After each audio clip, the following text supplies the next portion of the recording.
Pour faire face à une deuxième vague de propagation du Covid-19, l'Afrique a besoin d'une intervention biomédicale efficace. C'est ce qu'indique le Centre africain de contrôle et de prévention des maladies lors de son dernier briefing sur l'état de la pandémie en Afrique. L'institution estime que renforcer les capacités des États membres dans le déploiement de nouveaux tests d'antigènes est un moyen efficace de contrer cette nouvelle phase de la maladie.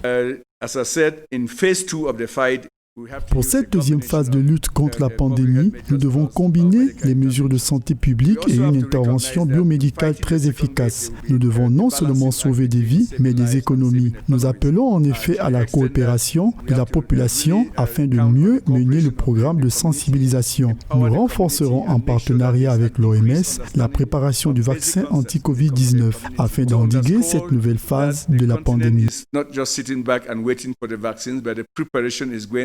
Le Centre africain de contrôle et de prévention des maladies prévoit par ailleurs un cadre de partenariat avec le Conseil sud-africain de la recherche médicale en vue d'assurer une allocation équitable et opportune des vaccins anti-Covid-19. L'institution, en coopération avec la communauté internationale, entend vacciner 60% de la population afin d'obtenir une immunité sanitaire à travers le continent.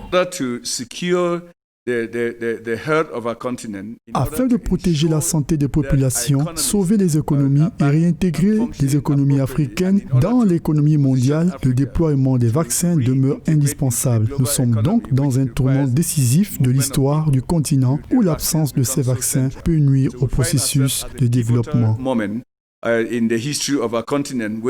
Le CDC Africa recommande le renforcement de la solidarité et la lutte contre la désinformation pour garantir l'efficacité de ces vaccins. L'Afrique compte plus de 2,3 millions de cas confirmés, 1,9 million de guérisons et 54 000 décès selon les derniers chiffres de CDC Africa.